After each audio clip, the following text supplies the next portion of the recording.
Hello friends, இந்த வீடியோல பைத்தன் ப்ரோக்ராமிங்ல உள்ள கமெண்ட்ஸ் அப்படிங்கறத பார்க்க போறோம். கமெண்ட்ஸ்ல ஆக்சுவலா 2 டைப் இருக்கு. சிங்கிள் லைன் கமெண்ட் மற்றும் multi line comments. Single line comments வந்து உங்களோட கோட யார் ரிவ்யூ பண்றாங்களோ அவங்களுக்கு ஏதாவது ஹிண்ட் கொடுக்கணும்னு நினைச்சீங்கன்னா நீங்க அதை யூஸ் பண்ணலாம். இது ரொம்பவே சிம்பிள்.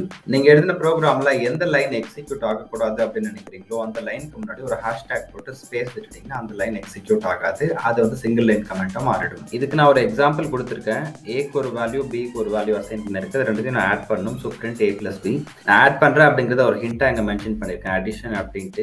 அதே நான் ஹேஷ்டேக் போடுறேன்னா அது கோட்ல கன்சிடர் ஆகும், எரரும் தரலாம். ஸோ அதனால தான் ஹேஷ்டேக் கொடுத்துருக்கேன். இப்போ கோட் ரன் பண்ணா ரன் ஆகி அவுட்புட் வந்துடும். இதுதான் single line comment example. Multi line comments வந்து ஒரு லைனுக்கு மேல 2-3 லைன், 4-5 லைன், 10 லைன், 20 லைன் இந்த மாதிரி உள்ள லைன்ஸ் ஆஃப் கோட நீங்க எக்ஸிக்யூட் ஆகக்கூடாது அப்படின்னு நினைச்சீங்கன்னா நீங்க மல்டி லைன் கமெண்ட்ஸ் யூஸ் பண்ணிக்கலாம். அதுக்கு வந்து நீங்க ட்ரிபிள் கோட்ஸ் யூஸ் பண்ணணும். மல்டி லைன் கமெண்ட்ஸ்க்கு நான் ஒரு எக்ஸாம்பிள் இங்க கொடுத்துருக்கேன். முன்னாடி கொடுத்த சேம் எக்ஸாம்பிள காப்பி பண்ணி அந்த ஒரு லைனை நான் 2-3 லைனா பிரிச்சு ட்ரிபிள் கோட்ஸ்க்குள்ளார யூஸ் பண்ணியிருக்கேன். ஸோ அதனால அந்த லைன்ஸ் மட்டும் எக்ஸிக்யூட் ஆகாது, ஆனா அது கோட்ல தான் இருக்கும். மற்ற லைன்ஸ்லாம் எக்ஸிக்யூட் ஆகி அவுட்புட் வந்துடும். ஓகே ஃப்ரெண்ட்ஸ், நம்ம நெக்ஸ்ட் வீடியோல மீட் பண்ணுவோம். டெய்லி அப்டேட்ஸ்க்கு சேனலை மறக்காம சப்ஸ்கிரைப் பண்ணிக்கோங்க. தேங்க்யூ.